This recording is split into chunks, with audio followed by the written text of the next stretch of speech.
For folks at home, here's what you need to know. I've been at this a long time, and there are things we know that work that reduce gun violence and violent crime, and things that we don't know about. But things we know about, background checks for purchasing a firearm are important. We know that if there is a strict enforcement of background checks, then fewer guns get into the hands of criminals. Background checks have thus far kept more than 3 million guns out of the hands of felons, convicted felons, fugitive, domestic abusers, and others prohibited from being able to purchase a gun. And there's still too many loopholes in that system.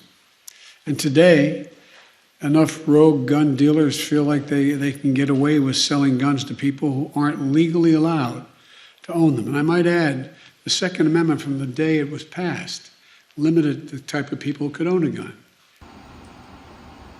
Do you think, Joe, that this is information that you should have given to your son?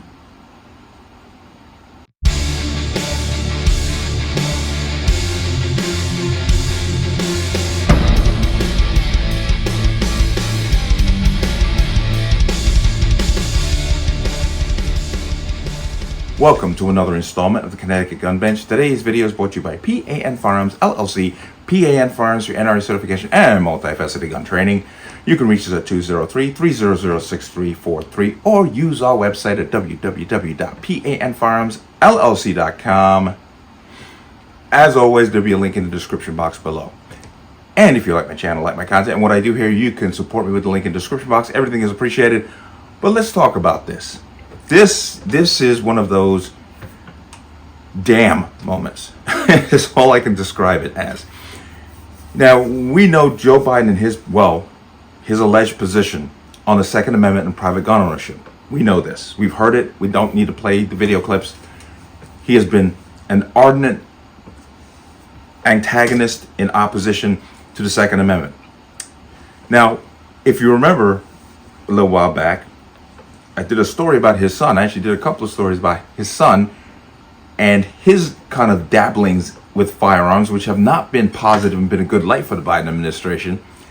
But there was one case where a gun that he had purchased was thrown away by his ex-girlfriend, ex-brother's wife, whatever that strange thing was. And when they recovered the 4473, come to find out that he lied on the form. Now, if you remember this clip, where one of the House members asked the ATF director about lying on the 4473. Thank you, Mr. Wilcox. If a person lies on Form 4473 and is a user of unlawful drugs, you can get between 5 to 10 years for that. Is that correct? Is that my understanding? No, I believe Congress changed the sentence last Congress. What is that sentence now? Up to 15. Up to 15 years. Why hasn't Hunter Biden been prosecuted for the crime that he committed? I'm not aware of the facts of that case and can't comment on it. Okay, who do we talk to see why this case is not being prosecuted? I mean, he said very clearly in his book that he used drugs, he had at least a gun. Point of order, Mr. Chairman. State your point of order. Totally irrelevant and not germane to this proceeding. Sir, he's got his 5 minutes. Go ahead, continue. Okay, so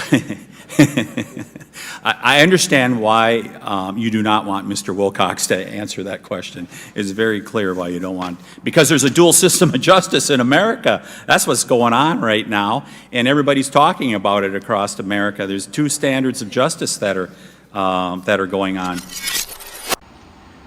So now, this has become something for the DOJ is starting to dig into deeply. The funny fact is that Hunter Biden's lawyers are saying that if the DOJ brings charges against him for lying on the 4473, he is going to go to court and argue the constitutionality of, oh man. They're going to literally go into court and argue that it's unconstitutional, a violation of the Second Amendment. For him being, because we all know he's a drug user. I mean, we've seen the videos. That's him, okay? But they're going to argue that excluding drug users is unconstitutional. in regards to the Second Amendment, if you can believe that. I'm going to bring you into this. This here is from Politico. It's a pretty long article. I'm going to try to put it in the link in the description box, but I'm only going to touch on parts of it. But titled, "Could Hunter Biden be the next poster child for Second Amendment rights?" Ooh. The president's son is under investigation for potentially breaking the law, banning drug users from owning guns. But the law's constitutionality faces growing challenges. Hunter Biden could soon find himself in a surprising position at the cutting edge of the fight to strengthen the Second Amendment. The president's son is the target of a Justice Department investigation scrutinizing his purchase of a gun in 2018, a time when he has said he was regularly using crack cocaine. Federal law bans drug users from owning guns. But the constitutionality of that law, like many other provisions restricting gun ownership, is newly in question after a precedent-rocking decision the Supreme Court handed down almost a year ago, NYSRPA versus Bruin.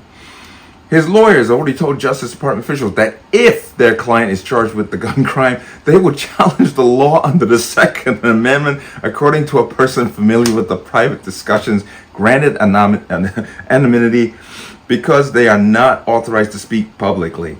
That could turn a case that is already fraught with political consequences into a high-profile showdown over the right to bear arms. Isn't that just a pip? Isn't that just a pip? But this is the elitist side of all this. Okay? Because Joe Biden's not against guns. He's against you owning a gun. Okay? His son can own a gun despite all his problems, but not you. But this is just hysterical. The dispute would come as the White House fights to tighten gun laws, and it could put conservative gun right enthusiasts who typically criticize the Biden family in unusual alignment with the president's son. Federal prosecutors are expected to soon finalize the Hunter Biden investigation. David Weiss, the U.S. Attorney for Delaware, who was appointed by former President Donald Trump, is leading the probe. Attorney General Merrick Garland said in May that Weiss is capable of making any decision that he feels are appropriate and that he won't face political pressure. Weiss is widely reported to be examining potential tax crimes related to undeclared income, as well as Hunter Biden's purchase of a handgun in October 2018. When he bought the gun, Biden filled out a federal form, 4473, on which he allegedly avowed that he was not an unlawful user of or addicted to any controlled substance. Politico reported in 2021. But according to Biden's 2021 memoir, he frequently used crack cocaine at the time. You saw the videos of him arguing with a prostitute about how much crack was on the scale. Come on. Quote, "I was smoking crack every 15 minutes, he wrote, and assuming it's in his memoir. A lawyer for Hunter Biden declined to comment for this article. A White House spokesperson declined to comment as well, citing the fact that the president's son is a private citizen and the Justice Department probe is ongoing. Woo! Oh, man. Oh, okay. But the Gun Control Act of 1968 prohibits unlawful drug users from possessing firearms. The Bureau of Alcohol, Tobacco, Firearms says this ban applies to people who have admitted to using illegal drugs in the 12 months before buying a gun. Violators can receive up to 15 years in prison. You heard that in a video. But the provision, long considered an unassailable gun restriction, now faces challenges. Last June, the Supreme Court undid decades of lower court jurisprudence about the Second Amendment in New York State Rifle and Pistol Association versus Bruin. We know that case. The court's 6-justice conservative majority ruled that contemporary gun restrictions must be consistent with those of the founding era. This new constitutional test prevents a massive opening for people working to loosen gun restrictions, since firearm laws in America's founding era, in some ways, extremely permissive. The president, meanwhile, called the ruling deeply troubling, and he said it contradicts both common sense and the Constitution. It doesn't contradict the Constitution. Shall not be infringed. Come on, Joe, get it together. I know you got puppet masters behind you, but seriously. But since Bruin, most courts have upheld the law banning drug users from owning guns, according to Jeff Welty, a professor at the School of Government at the University of North Carolina, who closely tracks gun cases, but several have ruled against it. Quote, "A majority isn't everybody," Welty said, "and given how unsettled the law is in this area, I think anyone charged with a violation of that statute would give serious consideration to raising the Second Amendment as a defense." Now, it goes on to talk about how right after Bruin, there was a few cases that came up before the courts where people who used narcotics had their Second Amendment rights removed, and it's an ongoing battle. But I want to come down. Okay. Come down. Right here. This is an interesting position, but Second Amendment advocates haven't reached a consensus on whether to support gun rights for people who use hard drugs. According to Joseph Greenlee, the director of constitutional studies at the Pro-Second Amendment Firearms Policy Coalition, Greenlee, whose group argued on the plaintiff's side in Range versus Attorney General, said his group believes that people who use marijuana shouldn't be banned from buying guns. It's kind of the same thing with alcohol. You know, that's the way I look at it. You know, if you're drunk and you're driving a car, they get you for drunk driving. If you're smoking marijuana when you're high and you're driving the car, it should be the same thing. It should apply also to guns. You can't tell somebody because you recreationally use drugs, you can't exercise your rights under the Second Amendment. But you got to be careful, okay? Quote, we oppose marijuana-based firearm prohibitions because we've seen enough evidence provided by the government to determine that it's insufficient to justify such a ban, he told Politico. As far as other substance-based prohibitions go, we think the government should be required to demonstrate that users of that substance are especially dangerous. Okay. Like I said, it's a pretty long article, so I'm going to go ahead and come out of that. But let's stick to Hunter Biden using the Second Amendment as a defense for lying on the 4473. Oh man, isn't that just poetic justice? And I'm just waiting to see if anybody in the press corps is going to actually call out, you know, our affirmative action press secretary about this, you know, the hypocrisy of this. While the White House is pushing gun restrictions, his son is using the Second Amendment as a defense for his drug use when he went to buy a firearm. Can't make this crap up. But once again, for Connecticut residents, I just want to remind you, HB 6667 is moving forward.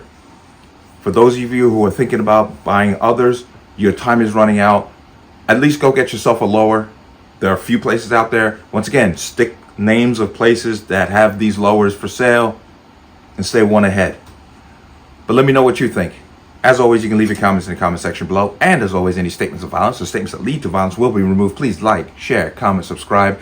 Don't forget to hit that notification bell so you're notified the next time a video goes live. I will see you on the next one. Peace.